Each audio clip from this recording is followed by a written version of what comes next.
நாங்கள் தமிழ்நாடு பார்வையற்ற இயக்கத்துலேருந்து இருக்கோம். நாங்கள் எல்லாருமே எங்கள் துறை அமைச்சர், நம்மளுடைய முதலமைச்சர் அண்ணன் விஜயை பார்த்து இந்த ஆட்சி அமைச்சதுக்காகவும், ஏன்னா இது வரைக்கும் எங்கள் வாழ்க்கை எவ்வளோ கஷ்டத்தில் இருந்துச்சுன்னு ஒரு வீடியோவில் சொல்லி உங்களுக்கு புரிய வைக்க முடியாது. ஆனால் அது எல்லா கஷ்டமும் நீங்கிருங்கிற நம்பிக்கையில் தான் நாங்கள் இதோட 50 நாள் கிட்ட நாங்கள் எங்கள் முதலமைச்சரை பார்க்கணும், எங்கள் துறை அமைச்சரை பார்க்கணும் தொடர்ந்து முயற்சி பண்ணிகிட்டு இருந்தோம். அந்த எல்லா முயற்சிக்கும் இது வரைக்கும் எங்களுக்கு தோல்வி தான் கிடச்சிருக்கு. அதிகாரிகள், அமைச்சர்கள் எல்லா வழியாகவும் ட்ரை பண்ணிட்டோம். ஆனால் எங்களுக்கு தோல்வி மட்டும்தான் கிடச்சிச்சு. இன்றைக்கும் ரொம்ப ஆசையோடு எங்கள் இயக்கத்தை சேர்ந்த இத்தனை உறுப்பினர்கள் நம்ம துறை அமைச்சரை பார்க்க போகிறோம், நம்ம முதலமைச்சரை பார்க்க போகிறோம் தைரியமாக வந்தாங்க. அவ்வளவும் இன்றைக்கி நிறைய ஆசையாக தான் எல்லாம் திரும்புகிறோம்.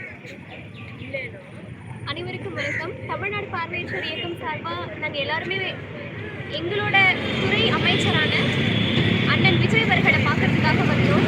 இருந்தாலும் 2 மாதங்கள் கிட்ட நாங்கள் போராடிட்டு தான் இருக்கோம் பார்க்கணும்னு. இதுக்கு முன்னாடி ஈரோடில் இருந்த எங்களோட வாழ்க்கையை ஒளி தீபமாக ஏற்றுறதுக்காக வந்தவர் அண்ணன் முதல்வர் விஜய் அவர்கள் அப்படின்னு நம்பி வந்தோம். எல்லார் மூலமாக ட்ரை பண்ணோம். ஆனால் இப்போ வரைக்கும் எங்களால் பார்க்க முடியல அப்படின்னு நினைக்கிறது ரொம்ப வேதனையாக இருக்குது. நாங்கள் ரொம்ப நிராசையோடு தான் இங்கே திரும்பி போகிறோம். இப்பயும் உங்களுக்கு நம்பிக்கை இருக்குது. இந்த விஷயம் நிச்சயமாக முதலமைச்சர் எனக்கு தெரிஞ்சிருக்காரு. ஏன்னா அவர் தெரிஞ்சால் எங்களை இவ்வளோ நேரம் காத்து வச்சிருக்க மாட்டார்.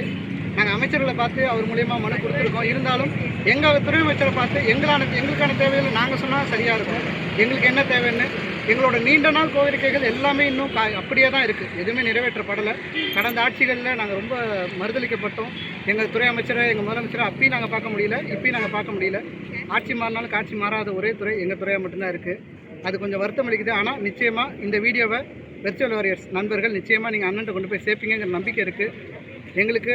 அண்ணன் இந்த வீடியோ பார்த்தாருன்னா நிச்சயமாக எங்களை கூப்பிடுவார், எங்கள் குறையை கேட்பார், தீர்த்து வைப்பாருங்கிற முழுமையான நம்பிக்கையோடு இந்த வீடியோ நிறைவேற்றிருக்கிறோம். நன்றி.